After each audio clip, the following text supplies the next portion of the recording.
Hey everybody. So today I thought I would do something a little different and just record my thoughts on, or my lecture on utilitarianism as I walk around campus, because it is a beautiful day and you guys are all stuck at home and not on this campus. So first off, utilitarianism is the theory that happiness is what's good and suffering is what's bad.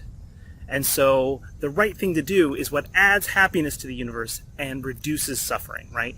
And we're not just talking about your happiness and your suffering, but overall in the history of the universe, the right action is the one that makes sure that, contributes the most happiness and reduces suffering the most. So think of it like a property like mass or charge. Like you're trying to maximize the amount of mass that was in the universe and minimize the amount of charge. I mean, it's similar to that sort of view. You're trying to maximize the amount of happiness that's existed in the course of history and minimize the amount of suffering, and then you've made the universe a better place.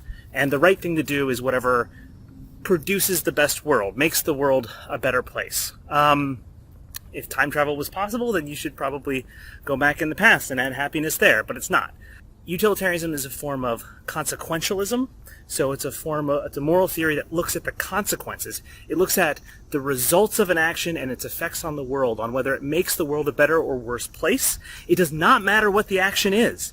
So it can be an act of torture. It can be an act of rape. It can be an act of stealing. It can be an act of lying.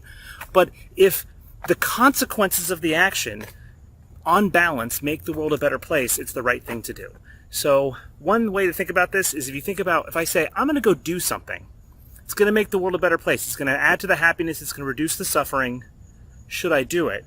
I haven't told you what the action is yet. I've just said what the consequences are. The action itself is a black box, but I've told you what the results will be.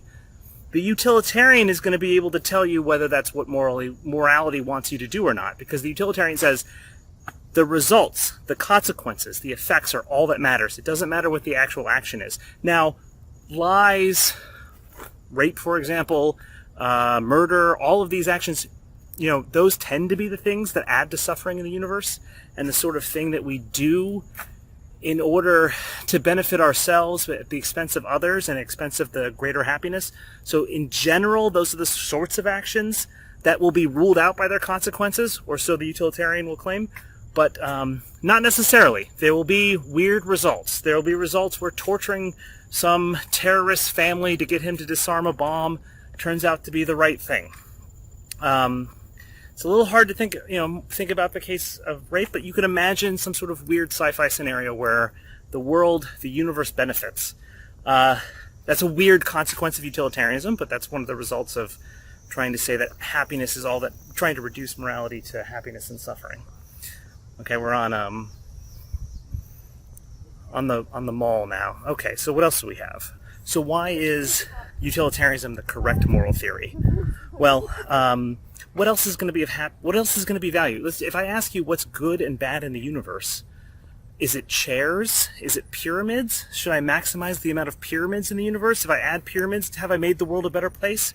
If I add more experiences of red and high-pitched noises, have I made the world a better place? If I've made sure there's more chairs, have I made the world a better place? It seems like the only, or at least the utilitarian's going to say, the obvious answer is happiness, pleasure, or satisfied desire. All of those things are going to be kind of grouped together as happiness, as claims about what happiness or welfare is either, satisfied desire or pleasure, maybe happiness more broadly defined. But the point being is that I'm maximizing that. That seems to be the thing that makes the world a better place. Why do we think that? Well, I mean, you've experienced it, right? You've experienced red and high-pitched noises. You've seen chairs and pyramids. All of that seems really value neutral. But pleasure and suffering has a different character to it.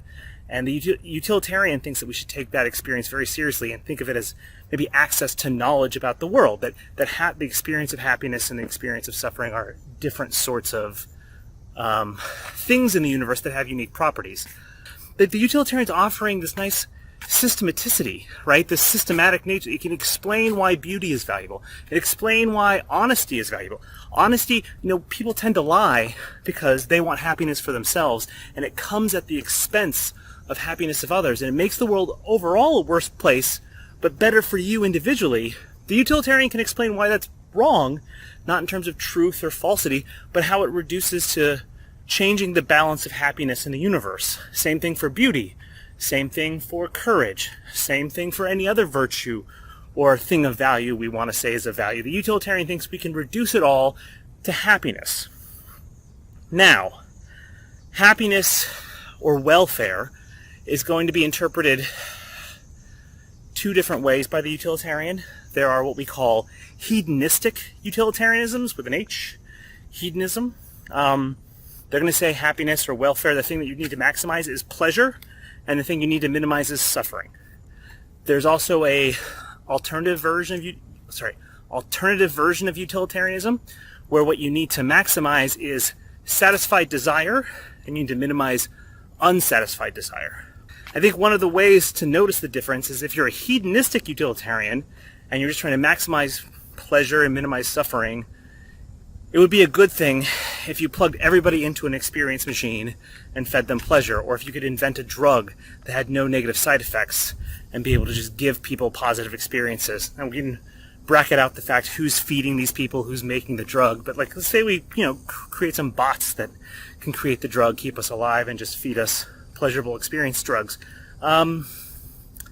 That would be a good thing on the hedonistic utilitarian. That would be the pinnacle of the moral utopia we're trying to build. If we could just get everybody in these little, these circles on the mall here. I guess that's the 6 feet thing.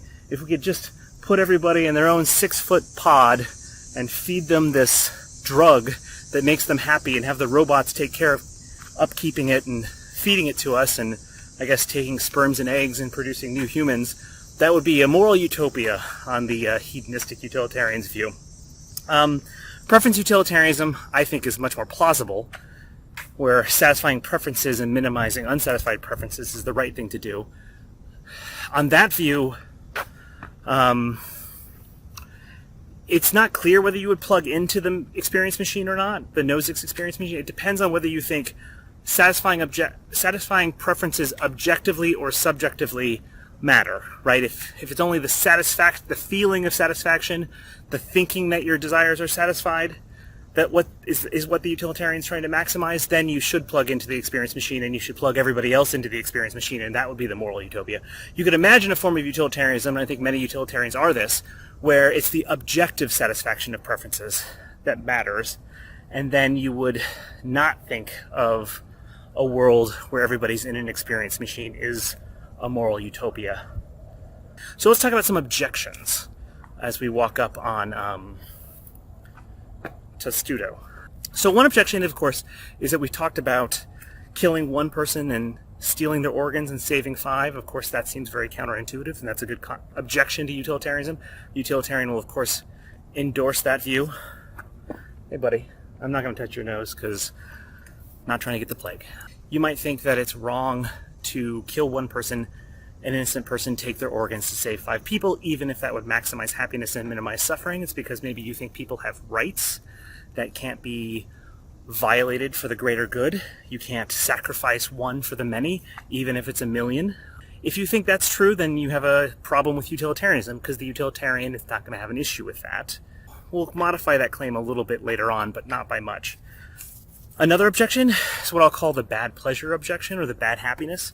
You might think that if there's a sadist who takes great pleasure in torturing people and seeing people suffer, you could add to the happiness of the universe by torturing some people in front of him, and maybe he takes so much joy from it, or that maybe there's multiple people like this, that you're able to torture some 1 or 2 people and bring great pleasure to 100 sadists. The utilitarian's going to say that's the right thing to do because you've added happiness to the universe. Yeah, you've added some suffering, but net, right? If you subtract the suffering from the happiness, it turns out, on balance, you made the world a better place. You might object that, that seems like bad pleasure. That seems like pleasure that shouldn't exist. The world is worse for that pleasure, right? For people to take pleasure in bad things, to be rewarded for immorality, to be rewarded for hurting people, to take pleasure in seeing other people suffer, you might think, oh man, that pleasure paired with that sort of intent is actually worse. The universe is worse for having that pleasure in it rather than better. If you think that, then you're not a utilitarian. This is exactly the argument that Kant makes at the first chapter of the groundwork of the metaphysics of morals, which we're not going to be reading, but this is not a great background for this video. I should go somewhere else, shouldn't I? It's like all... I've somehow wandered into a construction site on campus. I think I might want to get back to the mall. Another objection is, I forget the name of this objection, happiness monster, hedonistic monster, but it's going to be, you can imagine somebody who takes such pleasure from eating food that it's better to leave everyone else to starve and just save all the food for him, because you're able to maximize happiness and minimize suffering by only giving him food, because he takes so much pleasure. I think a good objection, I don't know why happiness is good. I don't know why pleasure is good. I don't know why having why can't I be a stoic? Why can't I think that happiness is a pleasurable thing, but it's not something I want for myself? I'd rather climb a mountain. I'd rather do things which don't necessarily bring me happiness I don't think being a philosopher makes me very happy. I think that if I changed careers, I'd be sad for a little bit, but I'd get over it in a couple months, and eventually I'd probably lead a happier life. But I don't think happiness is necessarily the thing that I'm pursuing or that any of us should pursue. So, that's another way of objecting to utilitarianism. Okay. Well, one last thing. Let's talk about the killing one person and taking their organs for the 5. There is a response to this that utilitarians offer. Sometimes it's called the distinction between rule and act utilitarianism, and sometimes it's called the distinction between indirect and direct utilitarianism. So the claim here is that really the moral rules should be judged by whether they maximize happiness or minimize suffering. So maximizing happiness and minimizing suffering doesn't directly judge actions. Instead, it indirectly judges rules. Now, if you take that sort of view, you might be able to respond to objections like killing one and taking organs, taking the one person's organs for the benefit of the 5. Why might you be able to do that? Well, because as a rule, if we think that morality demands for us to kill innocent people, to take their organs, to save the greater number, various utilitarians have argued that's going to create this immense level of insecurity and defensiveness among people in society. You'll be afraid to go to the hospital. You'll see other people and society in general as the enemy and someone to be fought and to be avoided because they might kill you for the greater good. It leads to distrust, etc., etc. So the claim here is that the morality should only demand things which will increase happiness. And for morality to demand us to kill the one to save the 5 will actually do more bad in the long run, because it's going to create the feeling of insecurity. To give an example, I really love this example. This is, as far as I know, this is just my example. But this is really great. These guys are boxing down here. I'm going to put them in the background there. You can watch them box while I talk. So my mother, I think various people when I grew up in Texas, they thought, well, don't put organ donor on your driver's license. Why? Well, because if you have organ donor, the paramedics might let you die because they want your organs. They're not going to work as hard to save your life if you're an organ donor. So you shouldn't do that if you want to, preserve yourself. I think that's exactly the sort of thing the rule utilitarian is concerned about. If people think that morality... there are no reports of paramedics doing this. There are no reports of doctors letting people die or killing people or not saving people in order to secure their organs, to use those organs for other people. And yet that myth persists, that worry persists. Where does it come from? It comes from the worry that morality itself is requiring paramedics to kill people to take their organs and save the greater number. And so morality itself the utilitarian morality itself is causing people not to be organ donors, which causes more deaths, not to be voluntary organ donors, and causes insecurity and distrust. And so the idea here of the rule utilitarian is that utilitarianism needs to modify the moral rules themselves and to make them rules that don't have that effect, right? Rules that would maximize happiness and minimize suffering. So one big part of that would be only having rules which, not having rules which spread insecurity and maybe give people a sense of rights, and as if society is not out to sacrifice them and make use of them at every opportunity. Other things are, you might think that morality needs to have a small set of rules, a manageable set of rules. For example, we're going to talk about Peter Singer later in this semester, and Peter Singer thinks that he's a utilitarian, and he thinks that we should donate 90% of our, most of our wealth in order to benefit people and help people in terrible famine conditions. And the rule utilitarian might say, listen, if morality does require that, as utilitarianism seems to, direct act utilitarianism seems to, then people are going to think that morality requires so much of them, they're just going to give up, and they're not going to try to be moral at all. They're not even going to donate anything. They're just going to sort of be like, I guess I'm a bad person.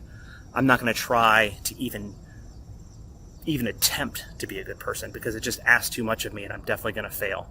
The rule utilitarian might say, morality needs to demand less of people because you get a better result. You have better outcomes if morality is less demanding. And so really, morality should demand, or does only demand, because morality itself should be judged by whether it maximizes happiness and minimizes suffering, 20%, 10% of donations to charity, because that's a manageable number. That's a number that's not going to dissuade people, and you'll get more donations, and you'll get more buy-in to morality by people if morality is not over-demanding. Sometimes this is called the over-demandingness objection to utilitarianism. Okay, I'm going to walk very slowly to the squirrel. Oh no, I already scared him. No. Hey, what's going on? Alright, lost him. I'm going to talk to these guys. Hey guys, I'm recording my lecture for my contemporary moral problems class as I walk around campus, and you guys were in the background. Do you guys want to advertise whatever you're up to, or just tell them what you're doing? Yeah. Here, I'm going to keep my distance though, because I don't have my mask. Hi. I'm Aiden. I'm one of the officers for Boxing Club. Obviously right now we're all online, so we're doing virtual Zoom lessons. This is just a friend, so I'm doing a private thing with him. But we have practices Monday, Wednesday from 5 to 6 over Zoom, and it's just a virtual thing where we'll teach you like basic form online, and then we'll do a couple of exercises with you guys. And then the 16th and the 17th next week, we're having the Maryland fair for all the sports and organizations here. So if you want to come check out our Zoom, if you have questions to ask, feel free. Do you have any idea? So where on the website, what Google search? Google search UMD boxing. What would be a good search term? So there will be an email that goes out about like going to the Maryland website, and then from there you just browse. There's all the clubs are listed, and then they have a Zoom link to where that club is having their Zoom call. Okay, so great. Just click on it if you're curious. All right.